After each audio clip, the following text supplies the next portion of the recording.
دیکھیے قرآن کریم اللہ رب العالمین کا کتنا پیارا کلام ہے اور کیسی کیسی چیزیں اللہ تعالیٰ نے اس کے اندر بیان فرمائی ہیں. ہمیں علماء بتاتے ہیں کہ توحید کی 3 قسمیں. علماء بتاتے ہیں کہ اللہ تعالیٰ کو ایک جاننا اور ایک ماننا، اس کی 3 قسمیں ہیں. ایک قسم ہے توحید ربوبیت اور ایک قسم ہے توحید الوہیت اور ایک قسم ہے توحید اسماء و صفات. یعنی اللہ تعالیٰ کو خالق جاننا، مالک جاننا، اللہ تعالیٰ ہی کو معبود ماننا اور اللہ تعالیٰ کو سمیع و بصیر اور اس نے جو اپنے نام اچھے اچھے بتائے ہیں وہ سب ماننا. یہ اللہ تعالیٰ کی توحید کی 3 قسمیں. قرآن کریم کو جب آپ دیکھیں گے تو آپ کو پتہ چلے گا. قرآن کریم کو جب آپ دیکھیں گے تو آپ کو پتہ چلے گا ایک آیت کے اندر اللہ تعالیٰ نے توحید کی 3 قسمیں بیان فرمائی. ایک آیت کے اندر اللہ تعالیٰ نے توحید کی 3 قسمیں بیان فرما دی. کہاں ہے وہ آیت؟ کون سی ہے وہ آیت؟ سورہ مریم اٹھا کر دیکھو. اللہ تعالیٰ فرماتا ہے رب السماوات والارض وما بینہما. وہ آسمانوں کا بھی رب ہے، وہ زمینوں کا بھی رب ہے، اور ان آسمانوں اور زمینوں کے بیچ میں جتنی بھی چیزیں ہیں وہ ہر چیز کا رب ہے. یہ توحید ربوبیت ہو گئی. فاعبدہ، تو اسی کی عبادت کرو، واستغفر لعبادتہ، اور اسی کی عبادت کے اوپر جم جاؤ. یہ توحید الوہیت ہو گئی. هل تعلم له سمیا، کیا تمہیں اللہ کے ہم نام یا اللہ کا ہم مقابل یا اللہ کا ہمسر کوئی نظر آتا ہے؟ کیا اللہ کے برابر تمہیں کوئی نظر آتا ہے؟ کیا اللہ کا ہم نام تمہیں کوئی نظر آتا ہے؟ کیا تم جانتے ہو؟ هل تعلم له سمیا، اس کے اندر اللہ تعالیٰ نے اپنی اسماء و صفات، توحید اسماء و صفات کو بیان فرمایا ہے. ایک آیت کے اندر اللہ تعالیٰ نے اپنی توحید کی 3 قسموں کو سمجھا دیا ہے. اور آؤ میرے بھائیو، اگر آپ شرک کے اندر مبتلا ہے تو ایک ہی آیت کے اندر اللہ تعالیٰ نے ہر قسم کے شرک کا رد کر دیا ہے. ہر قسم کے شرک سے انسانوں کو بچایا ہے، اپنے بندوں کو بچایا ہے. فرمایا قل ادعوا الذین زعمتم من دون اللہ، وہ لوگوں تم اللہ کے علاوہ جس کو پکارتے ہو، لا یملکون مثقال ذرۃ فی السماوات ولا فی الارض، زمین و آسمان میں یہ ایک ذرے کے بھی مالک نہیں ہے. بہت سارے لوگ کیا کرتے ہیں، ان کا شرک کس طریقے کا ہوتا ہے سمجھو ذرا. ان کا شرک کس طریقے کا ہوتا ہے؟ وہ اللہ کو مانتے ہی نہیں.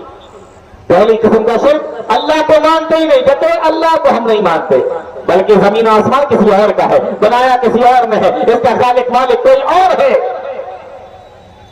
ان لوگوں کا رد کیا اللہ تعالیٰ نے اس ٹکڑے کے اندر، لا یملکون مثقال ذرۃ فی السماوات ولا فی الارض. وہ لوگ زمین اور آسمان کی بات نہیں ہے، بلکہ زمین اور آسمان کے اندر ایک ذرے کے بھی یہ مالک نہیں ہے. اور ایک اور آیت مجھے یاد آ رہی ہے، اس کو بھی ذرا دیکھیں غور سے. اللہ تعالیٰ نے فرمایا والذین تدعون من دونہ ما یملکون من قطمیر. وہ لوگوں تم اللہ کے علاوہ جن کو پکارتے ہو، اللہ کے علاوہ تم جن کو بلاتے ہو، یہ کھجور کی گٹھلی کے اوپر جو چڑھا ہوا چھلکا ہوتا ہے، آپ نے دیکھا ہوگا بڑا ملائم سی چھلی ہوتی ہے، بڑا ملائم سا وہ چھلکا ہوتا ہے جو کھجور کی گٹھلی کے اوپر چڑھا ہوا ہوتا ہے. والذین تدعون من دونہ ما یملکون من قطمیر. بازار میں کہیں پر آپ اس کو بکتا ہوا نہیں دیکھو گے. اور جو انسان جب کھجور کو کھاتا ہے اگر منہ میں آ گیا تو نکال کر باہر پھینک دیتا ہے، اگر گٹھلی کے اندر لگا رہا تو گٹھلی کو بھی اسی کھجور کے وہ جھلی کے ساتھ میں پھینک دیتا ہے. یعنی اس کی کوئی حیثیت نہیں ہوتی ہے. اور کھجور عربوں کے اندر بڑی کھائی جاتی تھی.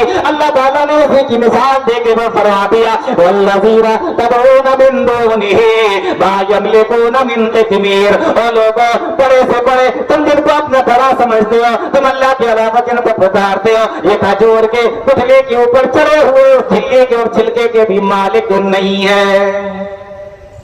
غور کر کے دیکھو، اللہ تعالیٰ نے یہ نہیں فرمایا یہ آسمانوں کے مالک نہیں ہے، یہ زمینوں کے مالک نہیں ہے، یہ پہاڑوں کے مالک نہیں ہے، یہ زمین و آسمان کے بیچ کی چیزوں کے مالک نہیں ہے، یہ سمندروں کے مالک نہیں ہے. اللہ نے یہ نہیں فرمایا کہ یہ انسانوں کے مالک نہیں ہے، یہ جناتوں کے مالک نہیں ہے.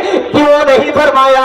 اس لیے نہیں فرمایا کہ انسانوں کی ایک حیثیت ہے، زمین کی ایک حیثیت ہے، آسمانوں کی ایک حیثیت ہے، پہاڑوں کی بھی ایک حیثیت ہے، اس کی کوئی حیثیت نہیں ہے. اگر اللہ تعالیٰ یہ کہہ دیتا تو اس سے ان کی عزت کا معاملہ بن جاتا کہ چلو کھجور کی گٹھلی سے مثال نہیں دی جا رہی ہے، اس کے چھلکے سے مثال نہیں دی جا رہی ہے، بلکہ آسمانوں سے مثال دی جا رہی ہے. اللہ نے فرما دیا लोगों, तुम्हारी मिसाल क्या, तुम्हारी मजाल क्या।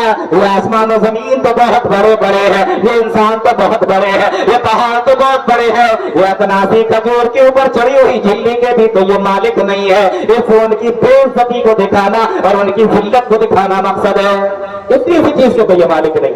तो अल्लाह ताला ने फरमाया कुल्लुल्लज़ीना ज़अमतुम मिन दुनिल्लाहि ला यमलिकूना मिस्काला ज़र्रतिन फिस समावात। पहली किस्म का शिर्क जिसको कुरान के अंदर बयान किया गया, इंसान अल्लाह को न माने बल्कि अल्लाह के अलावा किसी और को अपना रब अपना माबूद माने। फरमाया ये जमीन और आसमान के अंदर जर्रे के भी मालिक नहीं है। फरमाया वमा लहुम फीहिमा मिन शिर्किन। और दूसरी किस्म का शिर्क वो होता है इंसान अल्लाह को भी मानता है, गैरुल्लाह को भी मानता है, अल्लाह से भी दुआएं करता है, गैरुल्लाह से भी दुआएं करता है, अल्लाह के सामने सजदे करता है, गैरुल्लाह के सामने भी सजदे करता है, इनसे भी अल्लाह ताला से भी औलाद मांगता है, इनसे भी औलाद मांगता है, इनसे भी रिज़्क़ मांगता है, अल्लाह ताला से भी रिज़्क़ मांगता है। फरमाया वमा लहू फीहिमा मिन शिर्किन। ओ लोगों, ये अल्लाह के शरीक नहीं है, ये अल्लाह के पार्टनर नहीं है, बल्कि ये तुम्हें दे नहीं सकते।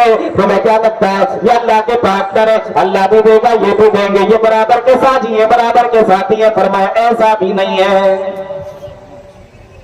वमा लहू फीहिमा मिन शिर्किन वमा लहू मिनहुम मिन ज़हीर।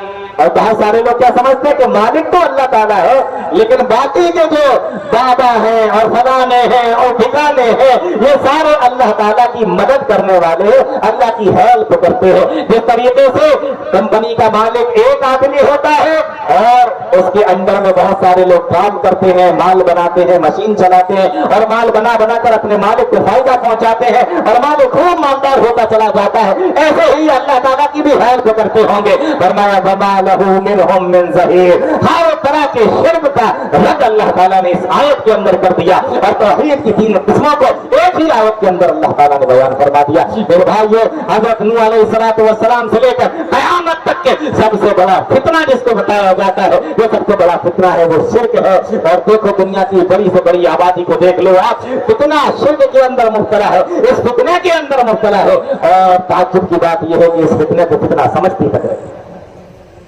ये कितनी देर बोलना? अच्छा, आप देखें शेख के ताल्लुक से मैंने आपको बताया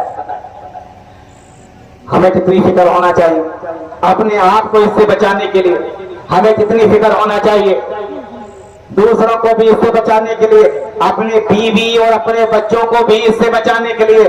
दो मिसालें सिर्फ आपको देता हूं, सिर्फ दो मिसाल सुने गौर से।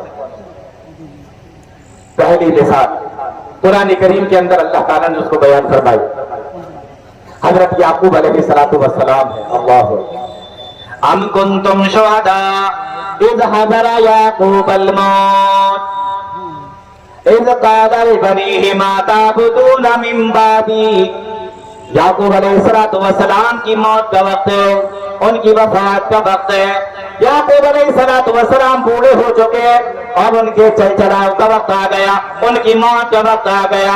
अपने बच्चों को बुलाया, अपने बेटों को बुलाया और बुलाने के बाद में अपने बच्चों से बेटों से फरमाया इज़ क़ाला लिबनीहि मा ताबुदून मिन बादी। ओ मेरे बच्चों बताओ, जब तक मैं तुम्हारे दरमियान में रहा हमने तुम्हें अल्लाह ताला के साथ में किसी को शिरक नहीं, शरीक नहीं करने दिया, अल्लाह ताला के साथ में शिरक नहीं करने दिया।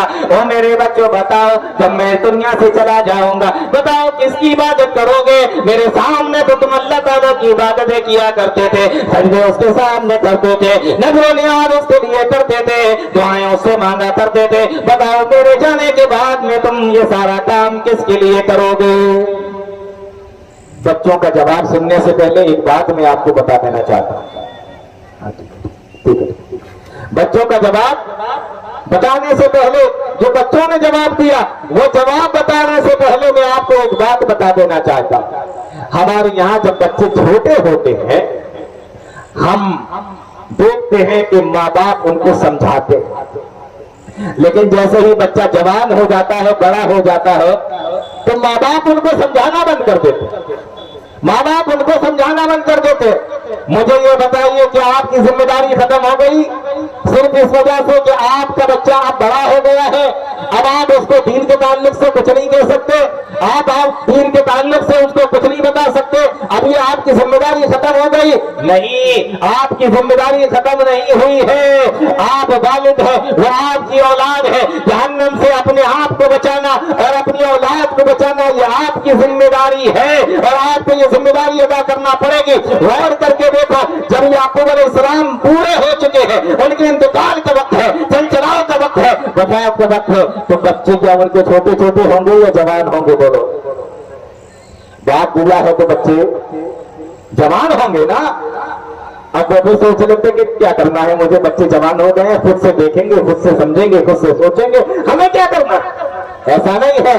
अगर आप बूढ़े हो चुके हैं, यहाँ जो भी वालिदैन बैठे हैं, जो बूढ़े हो चुके हैं या जवान हैं, समझ लें अच्छे तरीके से, माँ बाप को नसीहत करना, माँ बाप को कुरान और हदीस की तरफ बुलाना, उनके अकीदे की हिफाजत करना, ये आपकी जिम्मेदारी है। ये जिम्मेदारी आपसे खत्म नहीं होगी। याकूब अलैहिस्सलाम का वाक़या हमें बताता है, बुढ़ापे में अपनी जवान औलाद की अकीदे की फिक्र कर रहे हैं। सबको बुलाया और बुलाने के बाद में कहा, इज़ क़ाल लिबनीहि मा तअबुदून मिन बादी, ओ मेरे बच्चों बताओ तुम किसकी इबादत करोगे, किसको अपना माबूद मानोगे, किसके सामने सजदे करोगे और किसके सामने अपनी झोलियां फैलाओगे, किससे दुआएं मांगोगे। मा तअबुदून मिन बादी, बूढ़ा बाप है, बिस्तर पे लेटा हुआ है और बच्चों से पूछ रहा है।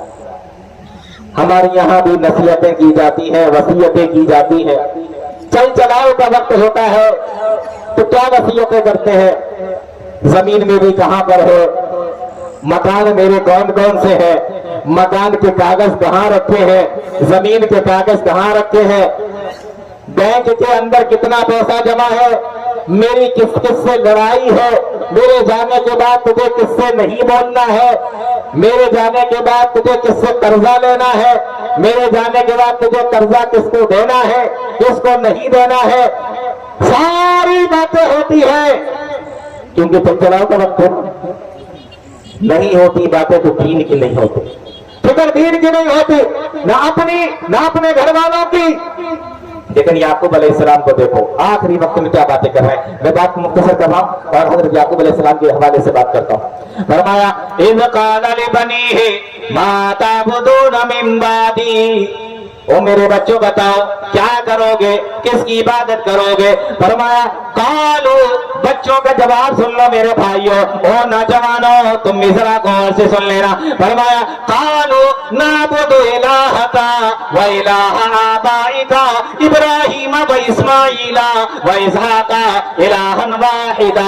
ओ मेरे अब्बा जान, हम इबादत करेंगे, उस रब की इबादत करेंगे, उस माबूद की इबादत करेंगे। नाबुदु इलाहका, जो तेरा भी रब है, जो तेरा भी माबूद है, व इलाह आबाइका इब्राहीम व इस्माईला व इसहाका, जो तेरे बाप दादा इब्राहीम इस्माईल और इसहाक का भी रब है, हम उस रब को मानेंगे, उस रब की इबादत करेंगे। और करके देखो, मरने वाला है, बाप बूढ़ा हो चुका है, वफात के वक्त अपने बच्चों को तौहीद की दावत दे रहा है, अपने बच्चों को शिर्क से बचाने की कोशिश कर रहा है। और औलाद का जवाब भी सुनो, फरमाया कि हम एक अल्लाह की इबादत करेंगे, जो तेरा भी रब है, मेरा भी रब है और तमाम के तमाम लोगों का रब है। सोचो, जब ये जवाब बच्चों के मुंह से उस बाप ने अपने मरने के वक्त के करीब सुना होगा, कितनी तसल्ली उस बाप को मिली होगी कि जिस औलाद के ऊपर मैंने अपनी सारी जिंदगी लगा दी, जिस औलाद के लिए मैंने अपनी सारी जिंदगी बर्बाद कर दी है,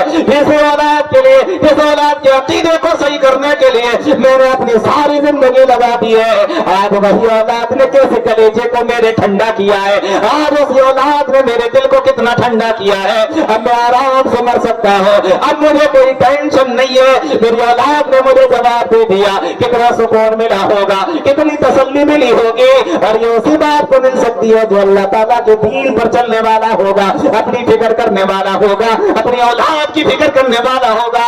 फरमाया, नाबुदु इलाहका व इलाह आबाइका इब्राहीम व इस्माईल व इसहाक इलाहन वाहिदा व नानु लहू मुस्लिमून। ओ मेरे अब्बा, हम जब तक दुनिया के अंदर रहेंगे, अल्लाह के फरमाबरदार बनकर रहेंगे, अल्लाह के गुलाम बनकर रहेंगे, अल्लाह की इबादत करते रहेंगे। व नानु लहू मुस्लिमून। یہ ہے فکر. اس طریقے سے بچا جاتا ہے میرے بھائیوں فتنوں سے. اس طریقے سے بچایا جاتا ہے فتنوں سے اپنی اولاد کو, اپنے گھر والوں کو.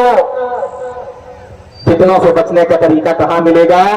قرآن و حدیث کے اندر ملے گا, پیارے نبی صلی اللہ علیہ وسلم کے فرمان میں ملے گا, اللہ کے قرآن میں ملے گا.